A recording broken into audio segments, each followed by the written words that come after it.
चौथी ग्रेनेडियर्स में सेवारत थे। 10 सितंबर 1965 को पाकिस्तानी सेना ने पैटर्न टैंकों के साथ खेलकरण सेक्टर पर हमला कर दिया। एक जीप पर लगी RCL गन टुकड़ी की कमान संभाले अब्दुल हमीद बगल में पोजीशन लेते हुए बढ़े। दुश्मनों की भीषण गोलाबारी और टैंकों की बमबारी के बीच उन्होंने दुश्मन के अग्रवर्ती टैंकों को ध्वस्त कर दिया और फूटे से अपनी पोजीशन बदलते हुए दूसरे टैंक के भी नष्ट कर दिए। अब तक वे दुश्मन के टैंकों को नजर में आ चुके थे और उनकी जीप पर भीषण गोलीबारी होने लगी। अब्दुल हमीद बिना किसी डर के अपने स्थान पर डटे रहे और गोलाबारी करते रहे तथा अपनी टुकड़ी के प्रेरित करते रहे। गंभीर रूप में घायल होने से पहले उन्होंने 7 पाकिस्तानी टैंकों को ध्वस्त कर दिया। असाधारण वीरता, प्रेरक नेतृत्व और सर्वोच्च बलिदान के लिए CQHM अब्दुल हमीद को मरणोपरांत परमवीर चक्र से सम्मानित किया गया है। आज उनका शहीद दिवस पे मैं रिक्वेस्ट करती हूँ rice Khan ji and Syed एहसान अली जी उनको श्रद्धांजलि दें। सबसे पहले आज इस शहादत दिवस के मौके पे भारतीय सेना के शौर्य परम आदरणीय राजपाल साहब जो कुफरिया ऑपरेशन के सिर मोड़ रहे हैं, जिन्होंने विश्व के अंदर भारतीय सेना का सम्मान ऊंचा किया है। हमारे बीच में कारगिल का वो युद्ध जब आन बान शान की लड़ाई हो रही थी, ऐसे में हमारे वीर नायक दीपचंद जी, जिन्होंने अपनी दोनों पैर गंवा दिए लेकिन दुश्मन के पैर उखाड़ दिए, ऐसे जाबाज को हम सलूट करते हैं। दूसरे साथी हमारे श्री मधुसूदन सर्वे जी, जिन्होंने भारतीय सेना के सर को ऊंचा रखते हुए अपने कर्तव्यों का निर्वहन किया है। आज के तमाम लोग यहाँ पे जो मौजूद हैं, उनको हम इस शहादत दिवस के अवसर पर यहाँ आप आए, आपका तहे दिल से खैर मकदम है, इस्तकबाल है। और हम, चूंकि मैं कोशिश हमारी छोटी सी रही है कि देश के जितने भी सूरवीर रहे हैं उस पर कुछ न कुछ लिखने की, मैंने शहीद अब्दुल हमीद पे जो बुक लिखी है उसका एक छोटा सा अंश आपके सामने प्रस्तुत करना चाहता हूं।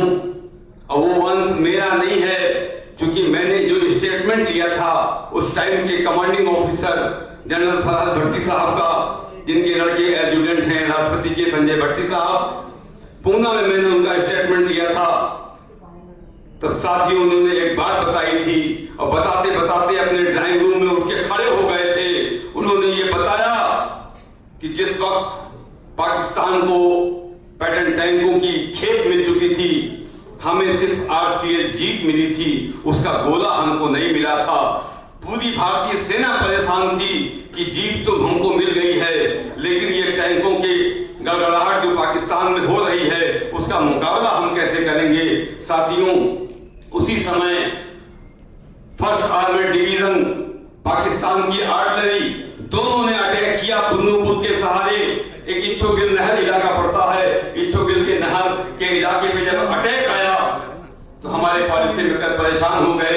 जल्दी जल्दी रिक्वेस्ट की गई होमी जहांगीर भाभा से। होमी जहांगीर भाभा ने वो RCL गोला बनाया, लेकिन अफसोस कि वो गोला पैटर्न टैंक को भेजने में थोड़ा नाकाम हो रहा था, क्योंकि पैटर्न टैंकों की जो मोटाई थी सामने वाली वो बहुत ज्यादा थी। पीछे की मोटाई उसकी कम होती है, लेकिन फ्रंट की मोटाई बहुत ज्यादा थी। जब इच्छोगिल नहर पे वो गोला डाला गया, सामने से अटैक जब पाकिस्तान के आ रहे थे, अब्दुल हमीद ने अपनी RCL से वो गोला जब उसके सामने डाला तो वो गोला उतना क्रियाशील नहीं हुआ। उसके बाद हमारे पॉलिसी मेकर परेशान हुए कि इसका जवाब कैसे दिया जाए।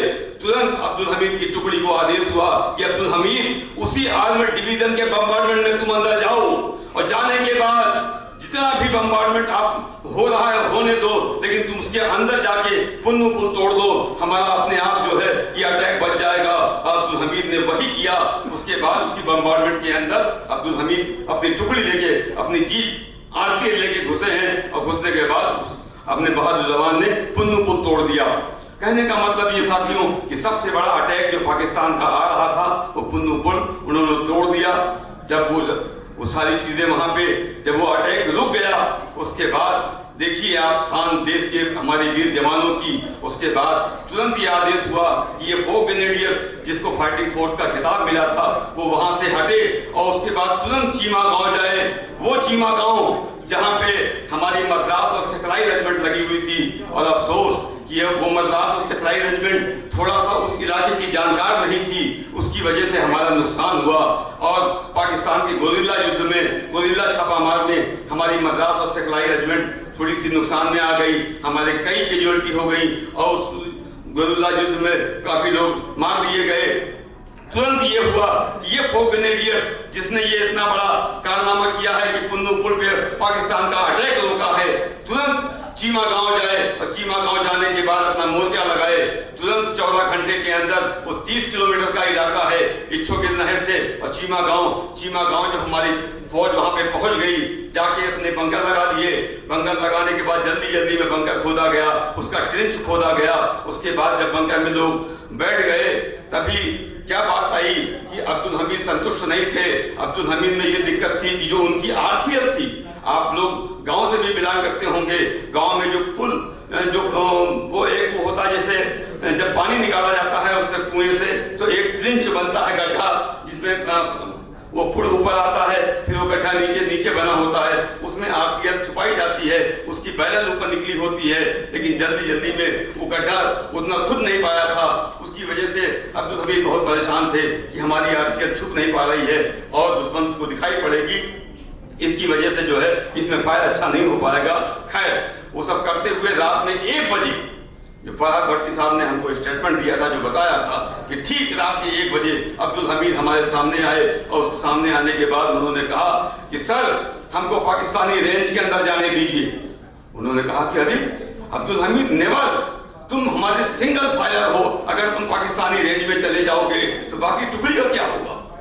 उन्होंने कहा कि सर पाकिस्तानी रेंज के अंदर जाना जरूरी है, इसलिए कि हमने अपना गोला जो है सामने से पुन्नु पुल पे मारा था, तो वो गोला जो है पैटर्न टैंक पे कामयाब नहीं हो रहा था, जब पुल तोड़ा है तब वो कामयाब हुआ है, इसलिए सर हमको पाकिस्तानी रेंज के अंदर जाने दीजिए। तब उन्होंने एक प्रलोभन दिया, अब्दुल हमीद को एक प्रलोभन दिया कि हमीद तुमने तो अभी पुन्नु पुल तोड़ा है, तुमको तो अभी बहुत बड़े ओहदे मिलेंगे, अब तुम यूं पाकिस्तानी रेंज में क्यों जाना चाहते हो। नेवर, तुम नहीं जाओगे, इसलिए कि तुमको बड़े बड़े ओहदे मिलेंगे। मेरे साथियों, देशवासियों, जिस टाइम ओहदे की बात आई थी, अब्दुल हमीद का स्टेटमेंट क्या था सुन लीजिए। ये जुबानी फरहाद भट्टी की जुबानी थी, जो अपने ड्राइंग रूम में उठ के खड़े हो गए थे। उन्होंने कहा, अब्दुल हमीद ने कहा, सर अब हमें जंग में ओहदा नहीं चाहिए, अब तो बस एक निशाना अपनी मद्रास और सिखलाई रेजिमेंट के कत्लेआम का बदला लेना और दुश्मन को बर्बाद कर देना। ये स्टेटमेंट हमारे बहादुर जमान का था। उन्होंने कहा कि अब हमें जंग में ओहदा नहीं चाहिए, अब तो बस एक निशाना अपनी मद्रास और सिखलाई रेजिमेंट के कत्लेआम का बदला लेना और दुश्मन को बर्बाद कर देना। जब उन्होंने ये बात कही तो फरहाद भट्टी साहब ने कहा कि मैंने अपना सर नीचे झुका लिया। जब नीचे झुका लिया तो अब्दुल हमीद ये समझ गए कि ये हमारे कमांडर ऑफिसर की ना भी नहीं है और हाँ भी नहीं है। 2 कदम पीछे हटे हैं। हटने के बाद उन्होंने अपने कमांडिंग ऑफिसर को सलूट किया, सर मूव इट, मैं पाकिस्तानी रेंज के अंदर जा रहा हूँ।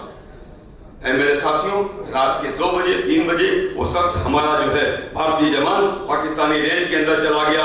इसलिए चला गया कि उसको पता था कि पाकिस्तान की जो पैटर्न टैंक है वो पीछे से कमजोर है, उनकी चैन कमजोर है, उनके पीछे की मोटाई कमजोर है। जब हम रेंज वहां से लेंगे तो ये नेस्त नाबूद हो जाएंगे, वरना सामने से नेस्त नाबूद नहीं होंगे। कहानी बहुत लंबी है, वो ज्यादा बताएंगे तो बात बहुत बढ़ जाएगी।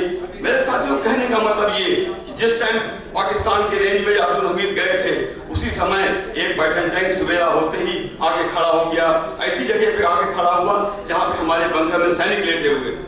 फराज भट्टी साहब कह रहे थे कि अगर उसको ये पता होता कि हमारे बहादुर जवान इसी बंकर में लेटे हुए हैं तो वो दबा के मार देता, लेकिन नहीं।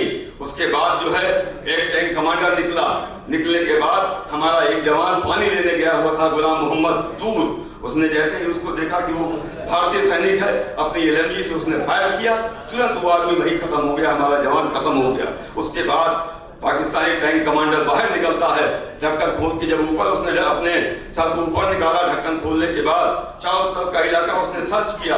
सर्च करने के बाद जब उसने अपने वायरलेस सेट को निकाला, वायरलेस सेट को निकालने के बाद कुछ बातें की, बात करने के बाद जैसे उसने अपना हाथ नीचे किया, जैसे उसने अपना हाथ नीचे किया, अब्दुल हमीद का गोला ठीक टैंक के पीछे वाले राउंड में आके बोर करता है, पूरा का पूरा टैंक हवा में उड़ गया, सारे सैनिक मर गए, धू धू करके पूरा टैंक जलने लगा। फराज भट्टी साहब ने कहा, मैंने जब ये कारनामा देखा तो मैं समझ गया कि अब जंग बहुत जबरदस्त होगी, इसलिए कि इसने जो भी कौशन दिया है अब सारी टैंक एक साथ आएंगे।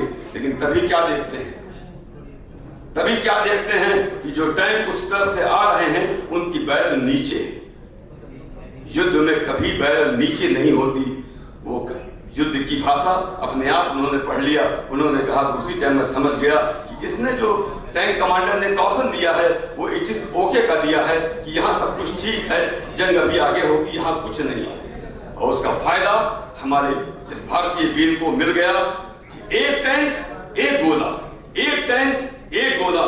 जैसे ही पाकिस्तानी टैंक हमारे बहादुर जवान के रेंज में आते थे, अब्दुल हमीद ने उसको निशाना बनाया और 7 टैंक तोड़ने के बाद 8वां टैंक जिसने अब्दुल हमीद को देख लिया था और अब्दुल हमीद ने भी उसको देख लिया था, दोनों के गोले हिट हो चुके थे। लेकिन अफसोस कि वो पहला गोला, पहला अटैक 8वें टैंक का हमारे जवान के उस पर आ गया, जिससे ये धड़ पूरा हवा में उड़ गया और मेरा जवान शहीद हो गया। लेकिन भारत के इतिहास में अब्दुल हमीद ने वो कारनामा कर दिया कि टैंकों का जो सबसे बड़ा हमला विश्व के अंदर 497 टैंकों का हमला था। पाकिस्तान की औकात नहीं थी कि 497 टैंक खरीद लेता। वो टैंक सिर्फ अमेरिका के थे जो भारत को हटाना चाहते थे, भारत को मिटाना चाहते थे। लेकिन धन्य है वो धरती जिसमें ऐसे सपूत पैदा हों, जहाँ पे ये हो कि हमारी धरती पे अगर आँख उठाकर कोई देखेगा तो हम सबसे पहले अपनी जान को न्यौछावर कर देंगे। इसलिए मेरे साथियों, हम वो हैं कि हम किसी भी समय, और मैं ये अपने जितने भी ऑडियंस यहाँ पे बैठे हुए हैं, मैं उनसे कहना चाहता हूँ कि देशभक्ति सिर्फ बॉर्डर पे नहीं होती, देशभक्ति तो आम जनमानस में भी होती है। रास्ते में पड़ा हुआ पत्थर अगर हम हटा देते हैं तो वो भी देशभक्ति है। इसलिए कि हम प्राउड ऑफ कंट्री से अगर अपने आप को लबरेज नहीं रखेंगे तो हमारा इस धरती पर रहने का कोई अधिकार नहीं। इसलिए इस सैनिकों को नमन हम तभी कर सकते हैं जब अपनी कर्तव्य निष्ठा का पालन देश के प्रत्येक समय हम करते रहेंगे। जय हिंद, जय भारत, खुदा हाफिज़।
दीप्तन जी को समझते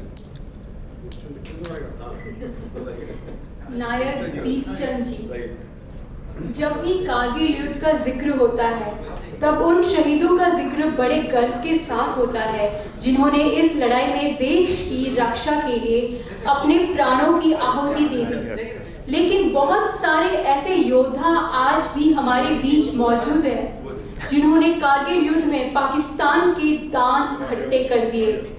ऐसे ही वीर योद्धा है नायक दीपचंद जी। 1999 में कारगिल में हुई जंग में हिसार के रहने वाली कारगिल वॉर हीरो दीपचंद जी ने अपने दोनों पैर और एक हाथ गंवाने के बाद भी पाकिस्तान सेना के छक्के छुड़ा दिए थे। आज हर कोई शख्स उनकी शौर्य गाथा सुनने के लिए बेताब है। सर, हम आपको रिक्वेस्ट करते हैं आप भी यहाँ कुछ शब्द बोले।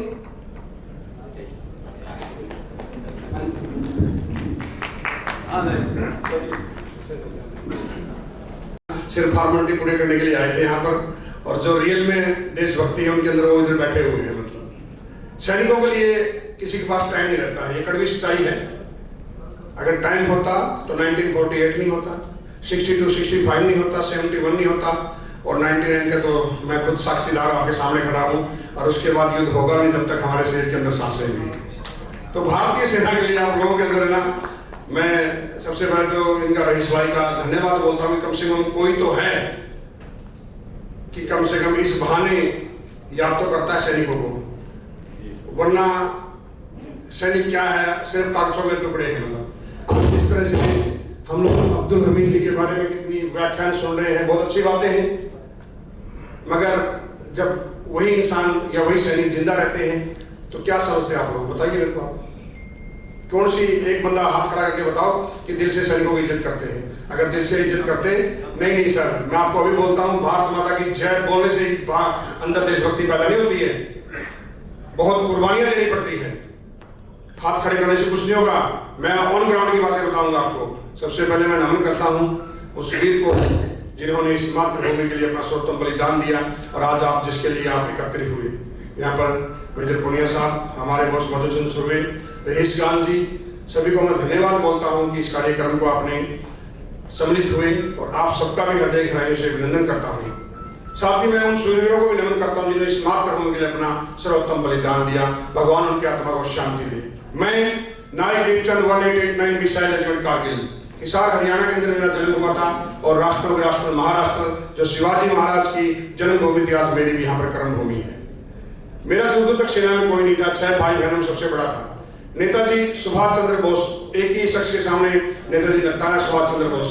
उनकी फोटो को देख करके मात्र 6 साल की उम्र में मेरे अंदर विचार आया था कि मैं भी वर्दी पहनूंगा, और यही विचार मैंने अपने दादाजी को बताए, और वही विचार आगे लेकर के मेरे दादाजी के कर कमलों द्वारा मैं भारतीय सेना में तोपची के रूप में सेवा दे सका। मतलब आप लोग हाथ हमें खड़ा करें तो मैं ये नहीं बोल रहा हूँ कि देशभक्त सभी हैं, हम सीमा पे भी देशभक्ति करते हैं, आप लोग भी देशभक्ति करते हैं। सेना के आगे जो सेना है ना, वो आप लोग हो जो सामने बैठे हुए।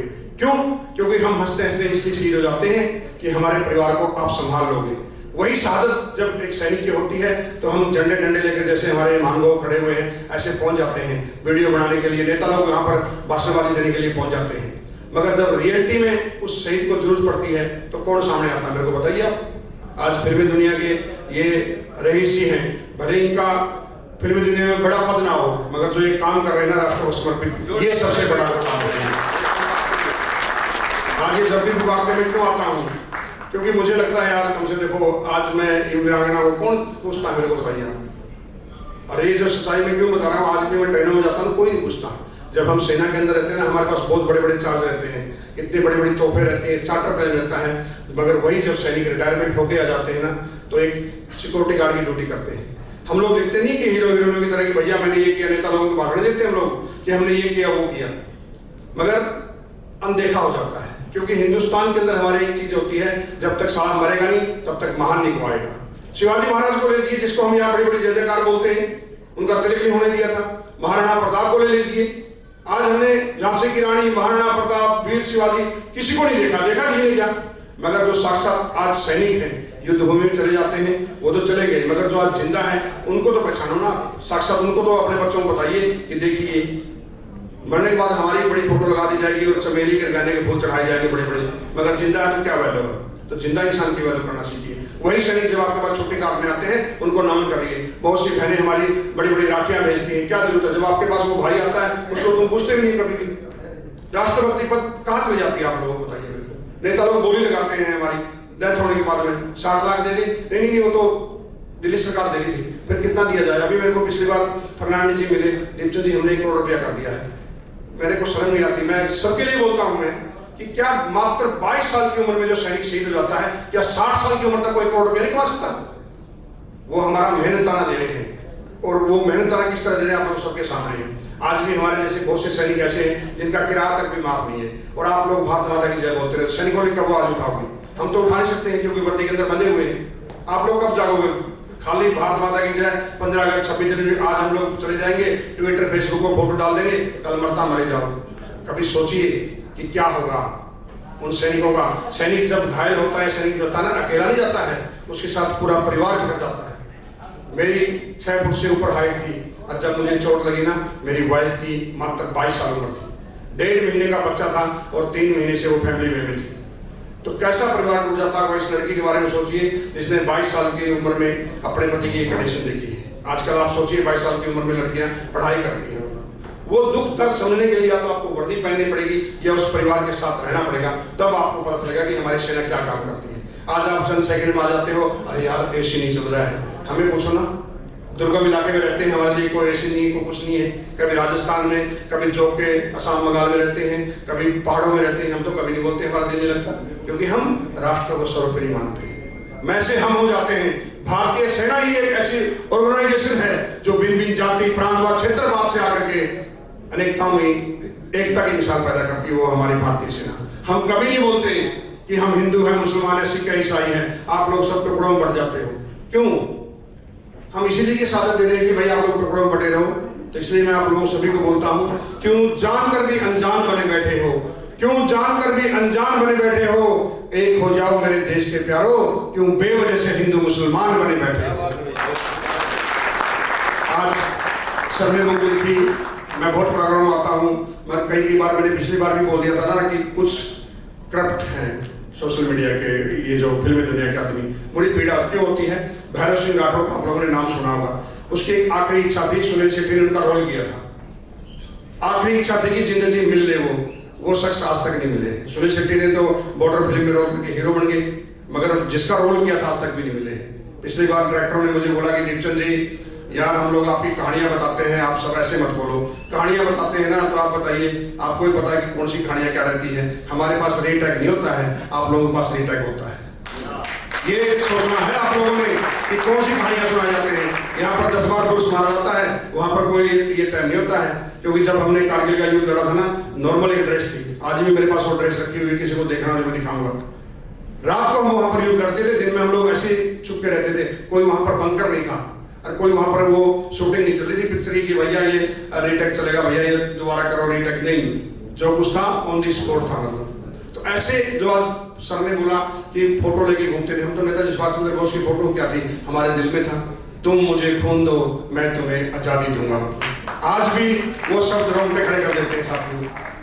बहुत पीड़ा होती है, मैं कोई ये उड़ाना नहीं दे रहा हूँ आप लोगों को, मगर मातृभूमि और सैनिकों के लिए ना, हम विदेशों की बात करते हैं, वहां देखिए आप कैसे जो सैनिक गुजरता है तो खड़े हो जाते हैं जनता।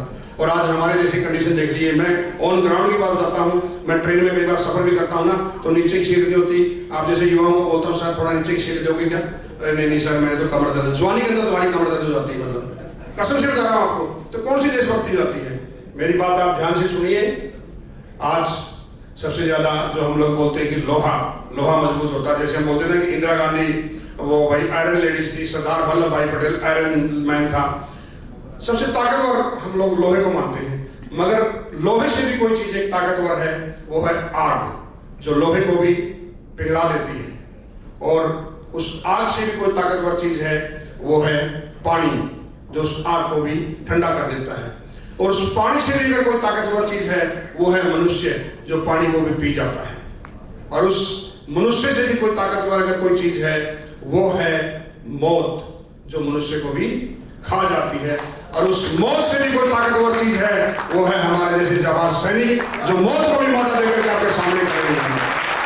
तो नमन करिए हमारी उस हिंद की सेना को, जो हमेशा तत्पर रहती है, ना कोई स्वार्थ रहता हमारे दिल के अंदर, क्योंकि ये वर्दी हमेशा इस राष्ट्र को समर्पित है। आज भले ही हमारी ये कंडीशन हो, मगर आज भी हर कदम इस राष्ट्र को समर्पित है। तो आप सबसे यही दुआ है कि आप भी एकजुट होकर के उन सेनानियों को नमन करिए। मत इंतजार करो कि जब शहादत होगी तभी हम लोग फोटो खिंचवाएंगे और फेसबुक ट्विटर पर डालेंगे। अपनी सोई आत्मा को जगाओ और इस राष्ट्र के लिए कदम आगे बढ़ाओ, क्योंकि इस राष्ट्र को अगर बचाना है तो आपने सोई आत्मा को जगाना है। वरना जो ऊपर कुर्सियों में बैठे हो ना, उनकी तो खुद की बोली लगी हुई है। आज एक नेता या तो काम करता किसके लिए, 5 साल तक काम करता है अपने वोट बैंक के लिए, कि मैं किस तरह 5 साल तक अपना वोट बैंक बचाऊं। दुखो 2 मिनट लेंगे आज, कोई बात नहीं। बहुत कड़वा सच बोल रहे हैं भाई साहब, बहुत कड़वा सच। नहीं, ये हकीकत है। हमें कोई किसी की गिला शिकवा नहीं है। मेरे पास बहुत नेता लोग मिलते हैं और आप लोगों के पास भी बहुत आते हैं, मगर मैं बोलता हूँ सर क्या आप ही बताइए, आप सबसे क्वेश्चन पूछता हूँ, इस कंडीशन में क्या हमारा किराया माफ होना चाहिए कि नहीं होना चाहिए? तो फिर कौन आवाज उठाएगा? कल हेडलाइनिंग के अंदर होनी चाहिए, ये देखिए हमारे जवान सैनिकों के लिए तुम लोग क्या करते हो। जब आपके पास वो नेता आते हैं ना 5 साल में, तो हम उनको हिसाब मांगते हैं। वो सिर्फ अपना बचाव के लिए रहते हैं कि मैं 5 साल तक मैं अपनी कुर्सी कैसे बचाऊं। देश के लिए लड़ने होता तो उनके बच्चे क्यों नहीं सेना में आते, बताइए आप। आज हमारे बच्चे सारे इस कंडीशन में बच्चे बोलते हैं पापा हम सेना में जाएंगे, क्यों? क्या सैनिकों ने ठिकाने ले रखा अपने देश का? और ऐसे प्रोग्राम जो करवा रहे हैं, आप ही बताइए, यहीं पर अगर कोई, जैसे सर ने भी बोला था कि यहीं पर कोई हीरो हीरोइन होती है तो कितना आप लोग वो करते, ये था वो था, फोटो सेल्फी। राष्ट्र के लिए क्या योगदान उनका? अरे पहली गोली तो हम खाते हैं ना, और फिर कहाँ है रिबन काटने के लिए हम लोग कहाँ हैं सर? तो ये आप लोगों ने अपने आप से जवान सवाल पूछना चाहिए, अपनी युवा पीढ़ी को, अपने बच्चों को बताना चाहिए कि बेटा किसको आइकॉन बनाने का। हम ये नहीं बोल रहे कि इनका कोई योगदान है, ठीक है भाई, फिल्मी दुनिया में है, नेता लोगों का भी योगदान है, मगर जो सर्वप्रथम जिसका योगदान है, आज हम लोग बोलते हैं यार ये पिलर मीडिया, चौथा पिलर, कोई पिलर नहीं है, एक ही पिलर है, वो है भारतीय सेना। जिस दिन ये पिलर हट गया ना, तो समझो सब पिलर बर्बाद हो जाएंगे। मतलब तो जितना जल्दी हो सकता है हम अपनी आत्मा को जगाएं, तभी एक आनंद आएगा। मतलब और हमेशा खुश रहने की कोशिश करो, दुखी नहीं रहना है। मैं वही बोलता हूँ नहीं बोलता हूँ कि चाहे हाथ पाँव होना हो, चाहे हाथ पाँव होना हो, बची जिंदगी में हौसले काफी है। और हमें हैरत से देखने वालों सुन लो, हौसलों में उड़ान भी बाकी है, हौसलों में उड़ान भी बाकी है। तो हमेशा खुश रहने की कोशिश किया करो। आज हमारे पास में जो चीज रहती है उसको हम देखते नहीं है, जो चीज नहीं है उसके लिए हम रोते रहते हैं और वो जीवन बर्बाद कर देते हैं। आज मुझे देख लीजिए, मैं क्यों खुश हूँ? क्योंकि भगवान को मैं यही दुआ करता हूँ, भगवान को प्रॉब्लम नहीं है, एक हाथी सही, एक हाथ से हम ताड़ी बजा रहे हैं। क्यों बजा रहे हैं? क्योंकि हमने अपने आप को किसी को समर्पित कर दिया गया है। तो आप भी किसी को इतना समर्पित करो, जब भी आप जाओगे ना तो आपकी अंदर आत्मा, दिखावे के लिए मत सोचिए, आपकी अंदर आत्मा के अंदर ये होना चाहिए, इस मातृभूमि, इस कर्म भूमि, इस जन्मभूमि के अंदर मैंने जन्म लिया है, तो मैं कुछ न कुछ करके चला जाऊंगा। पैसे, शोहरत, गाड़ी घोड़ा तो हर आदमी करता जाता ना, कोठे वाले भी तो बहुत पैसे कमाती है ना, बंगले हैं उनके पास में, मगर राष्ट्र को क्या समर्पित है? आज बहुत से आदमी मेरे को बोलते हैं दीपचंद जी हम तो टैक्स देते हैं। अरे यार टैक्स लिया जाता है जबरदस्ती, उसको भी हम बचाने की कोशिश करते हैं, नहीं लिया जाता कि नहीं देता। तो ज्यादा नहीं बोलते हैं, सर को भी टाइम नहीं है, मगर सर आपने बुक लिखा है, अच्छी बातें हैं, सैनिकों की कहानी आप आगे बढ़ाइए, मगर मेरा तो एक ही है, ऑन ग्राउंड आपके होना चाहिए।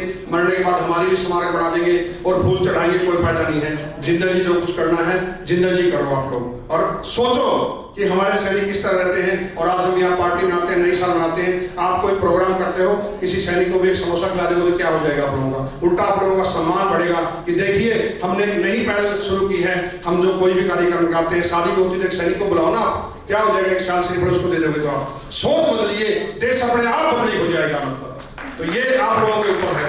मैं अपनी वाणी को यही विराम देता हूँ और इस राष्ट्र के दिलवाने बोलता हूँ कि है जन्मभूमि भारत, है कर्मभूमि भारत, है जन्मभूमि भारत, है कर्मभूमि भारत। जीवन सुमनता कर आराधना करेंगे तेरी, जन्म जन्मांतर वंदना करेंगे तेरी। हे जन्मभूमि भारत, हे कर्मभूमि भारत, हे वंदनीय भारत, हे अभिनंदनीय भारत। भारत माता की, भारत माता की, भारत माता की, वंदे वंदे वंदे।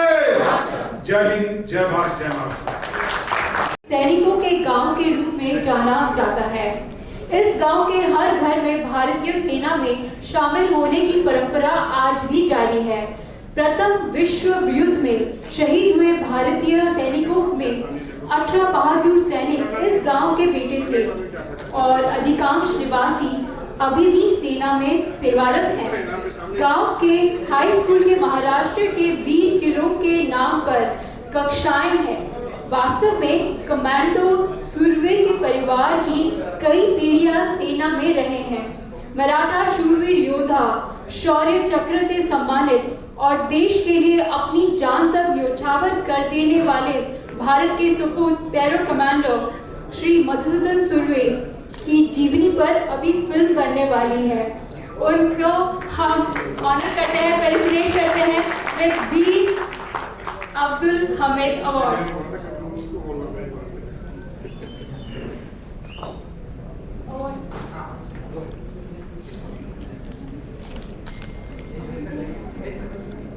आ जाइए, आ जाओ, मैडम जी आइए।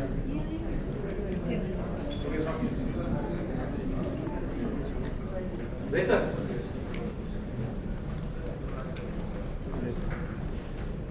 सर आ जाओ, मेरे पीछे आ जाओ।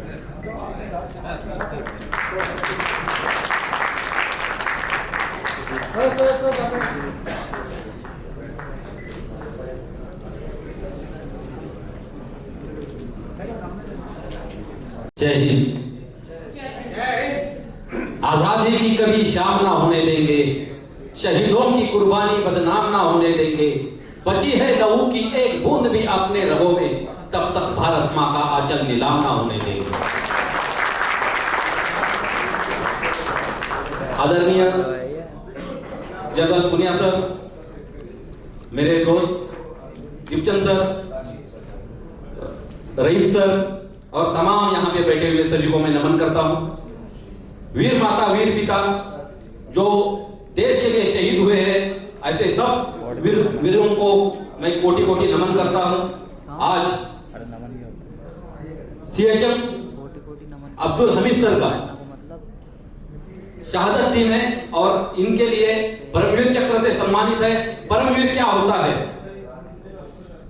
जिसके आगे कुछ नहीं है, परमवीर के आगे कुछ नहीं है, जो है परमवीर। और जो परमवीर राष्ट्रपति के बाद आने वाली जो हस्ती है वो है परमवीर, और उनके आगे परमवीर के आगे कोई चक्र है नहीं। और सबसे मतलब जो परमवीर है उसके आगे कुछ है नहीं, सब मतलब राष्ट्रपति के बराबर के जो होता है वो है परमवीर का होता। और ऐसे परमवीर चक्र हमीद सर को मैं नमन करके आप सभी को थोड़ी देर में मेरे बारे में थोड़ा बता देता हूँ। आज मैं आपके सामने जो खड़ा हूँ बहुत खतरनाक है, वो 11 गोलियां अपने शरीर के ऊपर झेलने के बाद मैं खड़ा हूँ। मैंने देश के लिए बहुत से ऑपरेशंस लड़े हैं।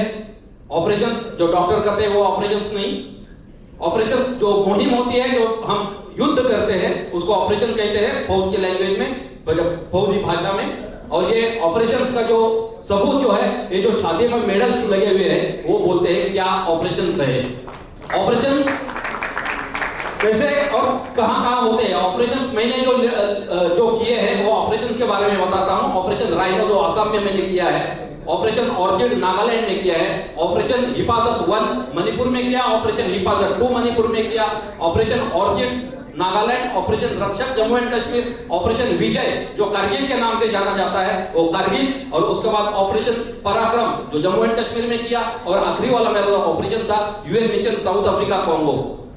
ये सभी ऑपरेशंस के बाद एक ऑपरेशन ऐसा था 20 जून 2005 में जो मणिपुर में लड़ा गया था। आज आप देख रहे हो मणिपुर कैसा चल रहा है।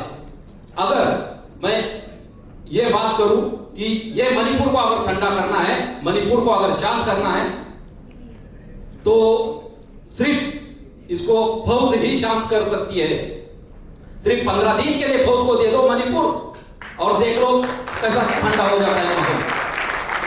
क्योंकि ये पॉलिटिक्स जो है, ये गंदी पॉलिटिक्स जो है वो मणिपुर को शांत नहीं होने देती, या आज की चिंगारी नहीं है। ऐसे ही ऑपरेशन हिफाजत में मुझे 11 गोलियां झेलनी पड़ी थी। इसलिए मैं मणिपुर के बारे में मैं जानता हूं, इसलिए मैं आपसे बात कर सकता हूं। क्योंकि मैंने 6 साल मणिपुर के अंदर दिए हैं। मैं जानता हूं मणिपुर की हालात क्या है, मणिपुर को मतलब जड़ों से मतलब ग्रोथ में क्या है, यह हमें मालूम है। अगर फौज के पास अगर ये मणिपुर दिया जाए तो 15 दिन के अंदर मणिपुर को ठंडा किया जाएगा, क्योंकि उधर का आस्था हटाया हुआ है और उधर से ही मणिपुर जलना शुरू हो गया था। एक स्पेशल पावर एक्ट जो आर्मी को दी थी, उसी की वजह से निकाल दिया गया और आज मणिपुर जल रहा है। अगर फौज को या अगर मणिपुर अपने अंडर में दे दी जाए तो 15 दिन के अंदर माहौल पूरा ठंडा कर देंगे। 20 जून 2005 का एक वाकया बताता हूं कि कुछ खबर मिली थी और ऐसी खबर थी कि कुछ बंदे, कुछ आतंकवादी अपने देश के अंदर घुसे हुए हैं। मैंने अपने कमांडो टुकड़ी को तैयार किया और लगातार 5-6 दिन चलने के बाद अपने टारगेट पे पहुंचा। टारगेट के पहुंचने के बाद मौसम खराब हुआ, बारिश आ गई थी और ऐसे में मुझे पता चला कि एक घर के ऊपर 3 फ्लैग लगे हुए हैं और उन 3 फ्लैग का मतलब है कि उनके ऊपर बड़े-बड़े कमांडर्स उस घर के अंदर बैठे हुए थे। और मैं उधर से क्राउलिंग करके वहां पे पहुंचता हूं। क्राउलिंग करके पहुंचता हूं तो मुझे अंदर 3 कमांडर दिखते हैं, उसके अंदर 5 बड़ी उनके साथ 5 बंदे और खड़े। खाना पक रहा है, दोपहर के 12 बज गए हैं, खाने की तैयारी हो रही है।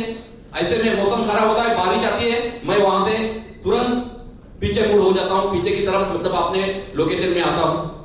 मुझे एक आतंकवादी मुझे क्रॉस करके आगे उस घर की तरफ जाता है और जब मैं वहां से आया था तो क्राउलिंग करके जब आया था तब एक रास्ता सा बन गया था और मुझे तुरंत याद आ गया कि अगर उसने इस आतंकवादी ने मुझे देख लिया, क्योंकि यहां से एक रास्ता बना हुआ है, तो वो मेरे ऊपर फायर कर सकता है।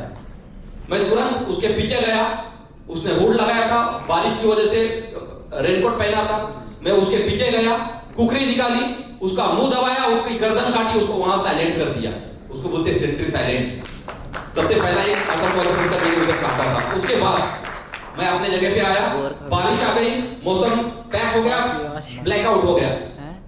तब तक मेरे एक साथी को गोली लग गई। गोली लग गई तो फिर उसको मौसम खराब होने की वजह से वहां तक उसको उठाने के लिए जाने का मौका नहीं मिला और फिर मैंने एक घर के अंदर गया और ग्रेनेड डाले। उस घर के अंदर जितने भी आतंकवादी बैठे थे 8 के 8 पूरे ढेर हो गए, मर गए और वहां पे उनका जो रेडियो इक्विपमेंट था पूरा जल गया, ब्लास्ट हो गया। अंदर से ऑर्डर देने वाला कोई बचा नहीं। फिर मैं वापस अपने पोजीशन में आया और मेरे साथी के पास पहुंच रहा हूं। मैं अपने साथी को उठाया और उसको लेके वापस आ रहा था, लेकिन मेरे साथी के ऊपर जिस आतंकवादी ने गोली मारी थी उसको मालूम था कि इसको उठाने के लिए कोई आएगा। मैं जैसे ही उसको उठाया, अपने कंधे पे लिया, वापस अपने लोकेशन में आ रहा था, तब तक उसने मेरे ऊपर एक ब्रस्ट किया। ब्रस्ट का मतलब होता है ऑटोमेटिक फायर। उसने ऑटोमेटिक फायर किया, 7 गोलियां आई, मेरे लेफ्ट पैर में लगी, पूरा पैर गोलियां लेके चली गई। मैं तुरंत जमीन के ऊपर लेट गया। वो आतंकवादी खड़ा हो गया, उसने सेकंड ब्रस्ट निकाला, 2 गोलियां मेरे राइट पैर में लगी, पूरा पैर उड़ के कमर के ऊपर चिपक गया। तब तक वो चुप नहीं बैठा, उसने तीसरा ब्रस्ट निकाला, 2 गोलियां पेट में लगी, आंतड़ियां बाहर और 5 फुट के ऊपर वो आ गया और उसको मालूम था कि अभी ये मारा हुआ होगा। उसने मेरे ऊपर बंदूक तानी और फायर करना की कोशिश कर रहा था। तब तक बोलते हैं ना, जागो रहा सैया मार सके ना कोई। मैंने मेरे जिधर हाथ डाला उधर मेरी AK-47 थी। मैंने जैसे उठाई, उसके ऊपर ताली और उसके ऊपर ब्रश किया, उसको नीचे से ऊपर तक फाड़ दिया। वो मेरे ऊपर आके गिरा, मैंने उसका दिमाग के ऊपर मतलब भेजे पे खुद गोली मारी, उसका भेजा आउट कर दिया और फिर मैंने अपने कमांडर्स को बताया, सर मुझे गोली लगी है, साथ में मेरे साथी को भी गोली लगी। हेलीकॉप्टर आया, 3 बजे के करीब हेलीकॉप्टर आया। हेलीकॉप्टर के ऊपर आतंकवादियों ने फायर किया, हेलीकॉप्टर वापस चला गया।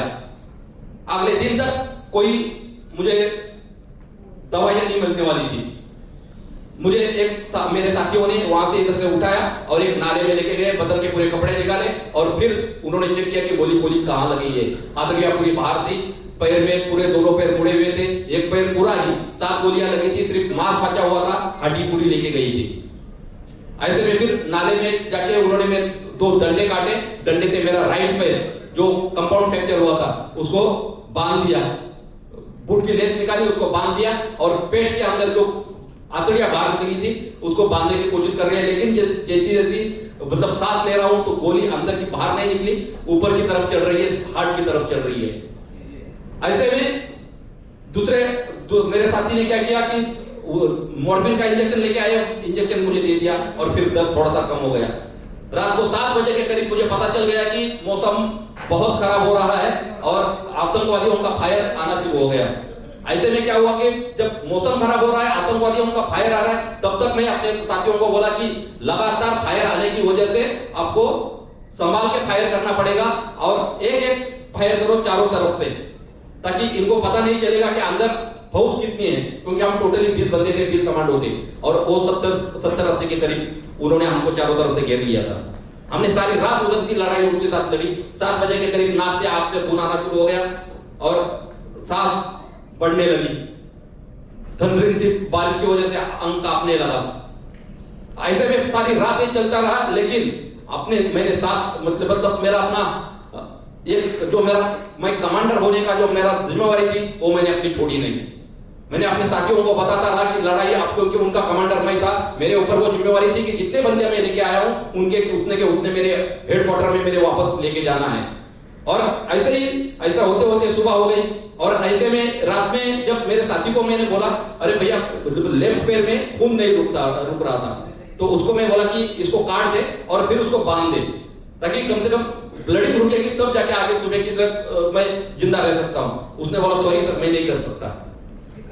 फिर मैंने जिस आतंकवादी को काटा था जिस कुकरी से, उसी कुकरी से मैंने मेरा पैर घुटने से अलग कर दिया और फिर उसको फर्स्ट एड किया, फिर ब्लड रुका, उसके बाद पेट की आंतड़ियां पूरी बाहर निकली हुई थी। ये जो पूरी कहानी है, आपको बहुत ही जल्दी मेरे ऊपर एक मूवी आ रही है, नीरज पाठक सर और मनीष शर्मा, ये दो डायरेक्टर जो है वो मेरे ऊपर मूवी निकाल रहे हैं। अभी बहुत ही जल्दी आपको बड़े पर्दे पे दिखाई देगी।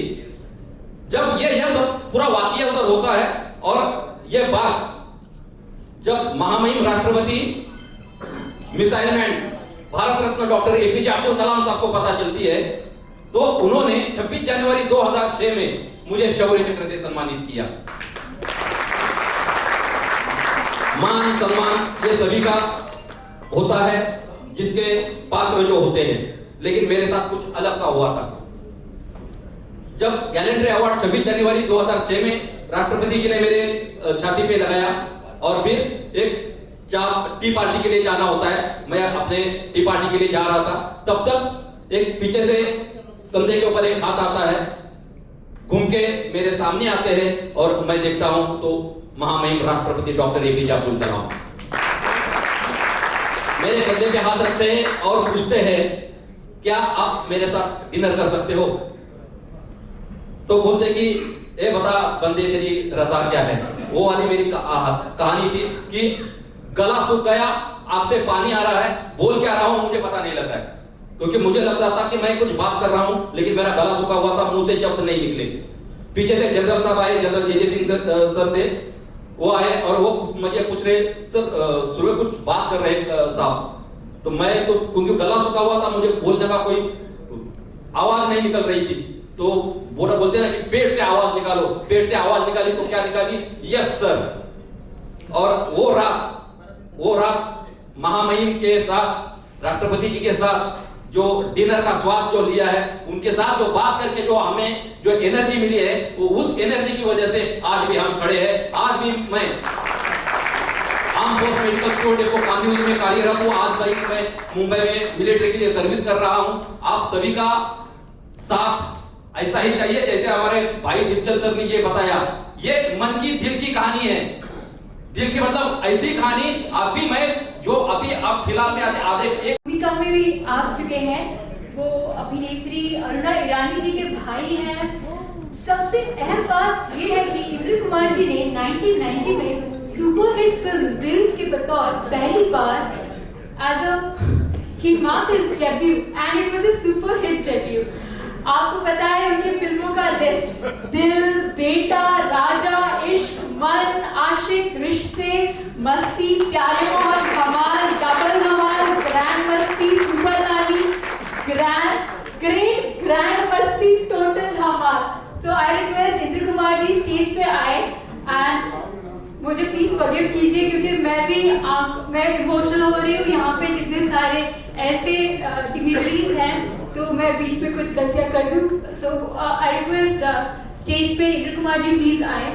And I request Shri Rajpal Punia ji stage पे आए. नायक दीपचंद जी स्टेज पे आए. Raees Khan ji I request you आप स्टेज पे आए. दिलावर पटेल जी, राशिद खान जी, हेमंत जी, I request आप सभी फेलिसिटेट करें.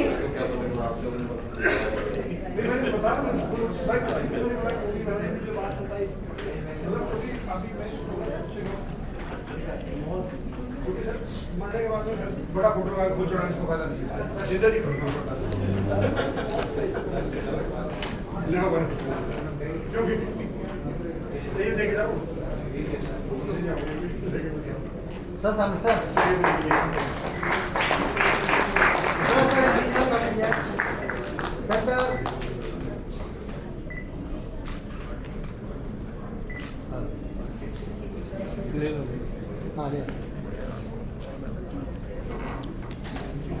Dignitaries who have made India proud and the future generation.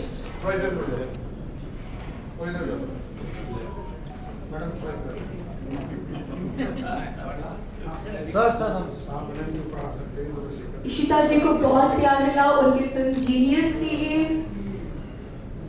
Ishita Chauhan. Abdul Hamid award Ishita Chauhan.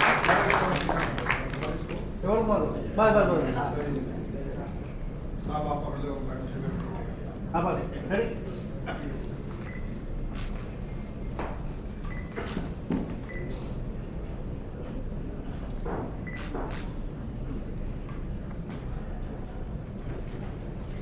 अगला अवार्ड के लिए I would like to request Shri Dilawar Patel ji stage पे आए.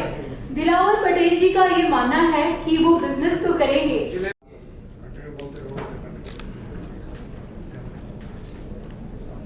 The next award we have Shri Dilawar Patel ji. He is a social worker. He is a businessman.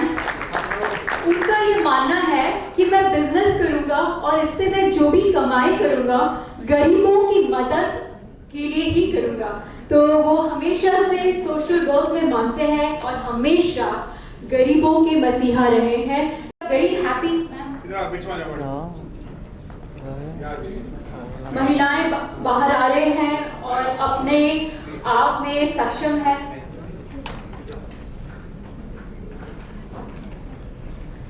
Thank you Dipali Vishal Inamdar ji. We are felicitating her with Abdul Hamid Awards. थोड़ा तालियां भी बजाती हैं. होता है कि हम सब थोड़े स्टाफ हो गए हैं आज के मोमेंट में. Sir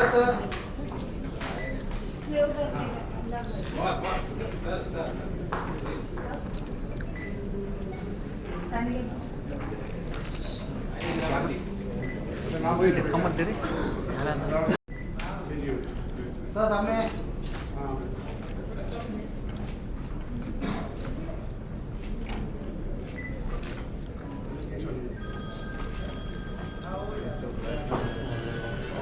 Next award goes to Shri Nitin Rokde ji. He's a editor, he's a director. Sir, आप सभी स्टेज पे बने रहिए. हम अभी awards दे रहे हैं, so we need all of you on stage.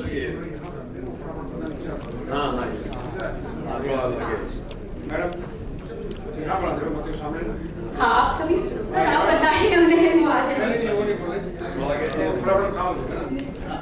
ऐसे कुछ मूवीज में इन्होंने काम किया है. So big round of applause for editor director Shri Nitin Rokde ji.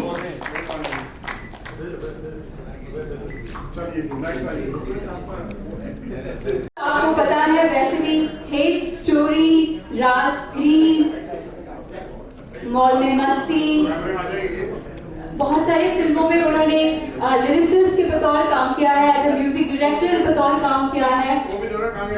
हाँ सर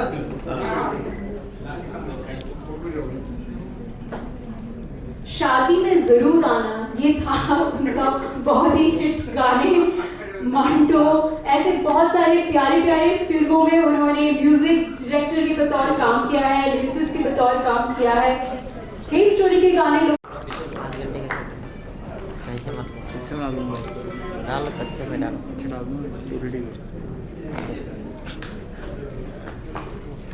ठीक है लोगों का हाँ अंदर ही हाथ लगा दीजिए जी का ऑटोग्राफ हाँ बाय बाय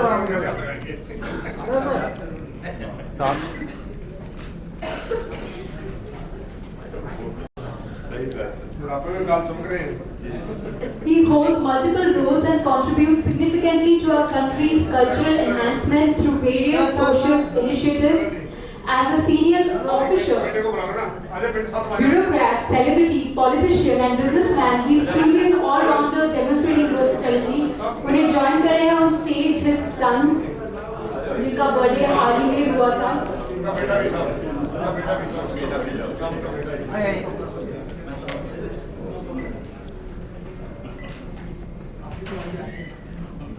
आगे जा I request आप सभी ऐसे पोजीशन में रहे so that सबका चेहरा दिखे कैमरा में फोटोज दिखे. हाँ यार प्राइवेट लिमिटेड नाम से 25 इयर्स से वो सोशल वर्क करते आ रहे हैं.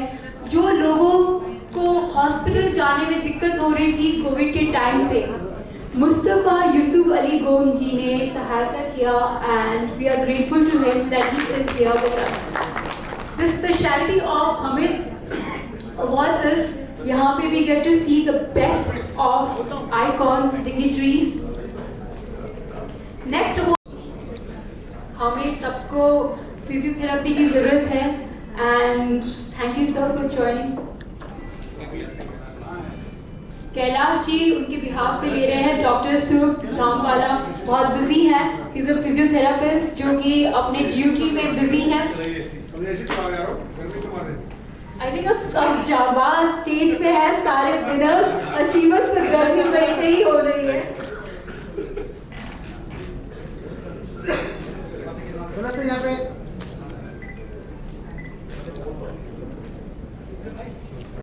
बड़गले जी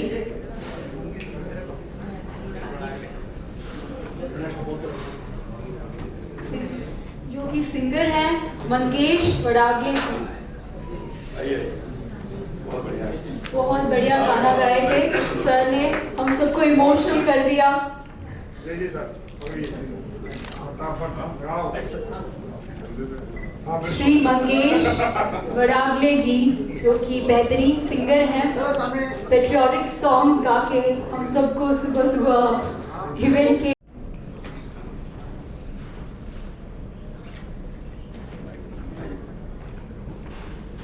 लिए तालियां बजा दीजिए. अगर हम उनको वीडियोस भेजेंगे तो थोड़ा उनको अच्छा लगेगा कि उनके लिए वीडियोस में तालियां बज रही है.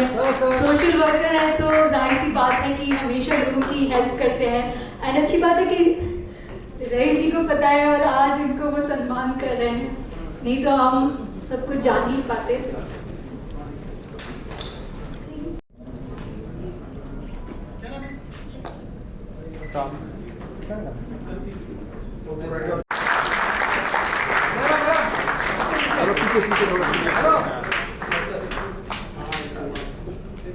क्यों कहाँ गई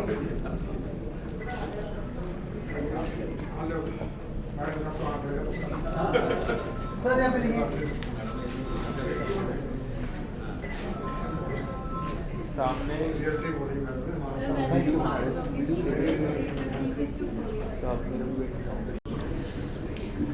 गुड इवनिंग एवरीबॉडी.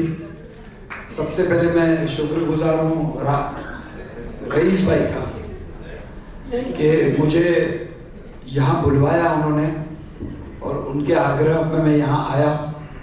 राशिद भाई भी आए मेरे ऑफिस और मुझे बुलाने के लिए और मैं यहाँ आया हूँ. तो मैं बस ऐसे ही आ गया था, बट यहाँ पे आने के बाद मुझे एहसास हुआ कि मैं कहाँ आया हूँ, किन लोगों से मिलने आया हूँ.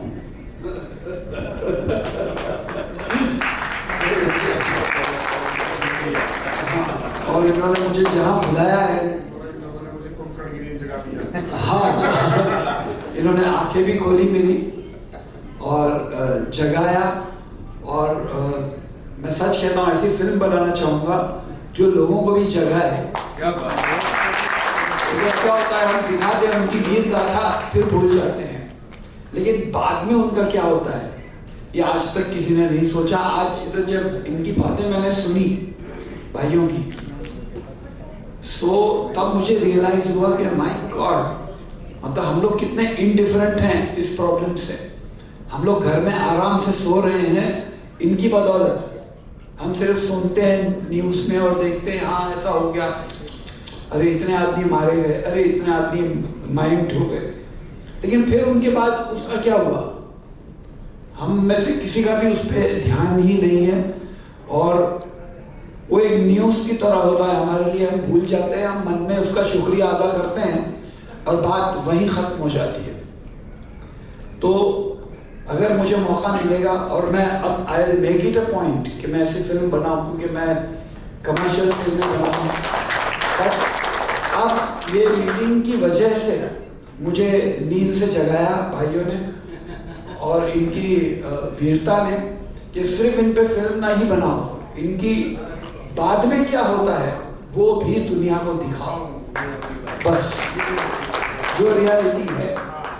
ये वीर गाथा बोल के हम खुश हो जाते हैं, सब ये होता है, लेकिन आज मैं इनको सबको नमन करता हूँ। इनसे मैं शायद उम्र में बड़ा हूँ सबसे लेकिन फिर भी नमन करता हूँ कि ये लोग जो करते हैं हमारे बस का नहीं है। हमको लगता है हम बहुत बड़ा काम कर रहे थे, आज तक हम फिल्में बनाते हैं और अपने आप को हम समझते थे कि बहुत हम बड़ा काम कर रहे हैं, बट इनको देखने के बाद मुझे अपनी हाइट का अंदाजा हो गया कि वो कहाँ है और मैं कहाँ हूँ। नहीं ये सच है, बिकॉज फैक्ट है, बिकॉज मैं अपने दिल से ऑलवेज बात करता हूँ, मैं दिमाग यूज नहीं करता। मुझे अगर दिल में आएगा तो मैं बोलूँगा, नहीं तो कभी नहीं बोलूँगा। तो आज मैं ज़्यादा वक्त नहीं लूँगा, लेकिन मैं बहुत खुश हूँ मैं यहाँ पे हूँ, और मैं क्या कर सकता हूँ लोगों के समक्ष ये प्रॉब्लम अगर मैं पेश कर सकूँ तो मैं अपने आप को खुशकिस्मत समझूंगा। Thank you so much, god bless you all, जय हिंद।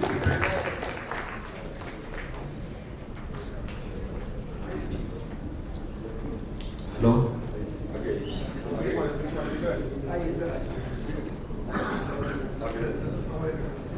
रईस भाई आपका बहुत बहुत शुक्रिया। वली बाबा परिवार की तरफ से आपने जिस अवार्ड से हमको या बुला के नवाजा है, आपका तहे दिल से शुक्रिया। पर इन लोगों की जो बातें हमने सुनी हैं, हम एक बहुत छोटे इंसान, इनके सामने कुछ नहीं है। इनका बलिदान योगदान बहुत बड़ा है हमारे से। पर सर जैसा आपने बोले, हम फिर ये वादा है सबके सामने कि हम अगले साल ऐसे ही कोई प्रोग्राम में मिलेंगे और कुछ हम सबके लिए कर रहे हैं। हम इंशाल्लाह कोशिश करेंगे कि हम आप लोगों के लिए भी कुछ करें। हमारी कंपनी के माध्यम से हमको जो हमारे से बनेगा हम करेंगे, और इसी सिस्टम के माध्यम से जाएगा जिसमें हमारी कंपनी के जो लोग अभी इधर मौजूद है, हमारे जलील भाई पीछे बैठे हैं, वो भी बहुत सी चीज़ों को इसमें लिखेंगे कि हमको आप लोगों के लिए क्या हम कर सकते हैं। ठीक है, तो हम पूरी कोशिश करेंगे। और आपने जिस जज्बे से बोला कि हमारे अंदर का हिंदुस्तानी जगह दिया है आपने, हम बिल्कुल वो आपने जो जगह है उसका फर्ज हमको अदा करेंगे। फिर एक बार रईस भाई आपका तहे दिल से शुक्रिया। और यहाँ पर हम लोगों का सौभाग्य, हम जिन लोगों के सामने आज हम खड़े हैं, शायद हम कभी उनको फिल्मों में देखने वाले थे, आपको मैंने टीवी पे देखा था सर, और आज आपको मिलने का मौका मिला, तो ये मेरी खुशकिस्मती है। आप सबसे मिलकर बहुत खुशी हुई, और फिर हम लोग अगले साल इसी प्रोग्राम में मिलेंगे और हम हमारी तरफ से कुछ बेहतरीन लेके आएंगे। ठीक है, बहुत बहुत शुक्रिया सबका।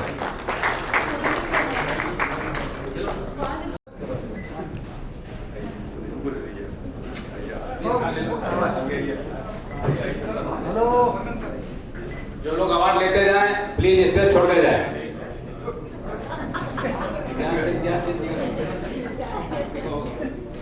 जो लोग अवार्ड लें प्लीज स्टेज छोड़ दें।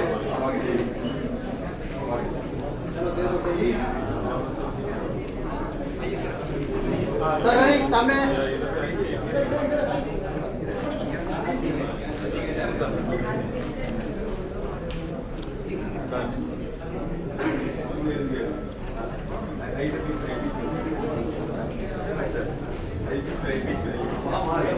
Sajjad Mirza,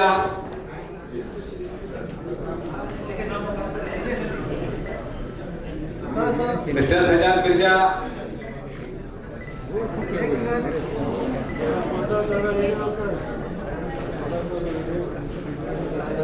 Mrs Sultana Khan, Mrs Sultana Khan, photo कुछ काम की नहीं है अपने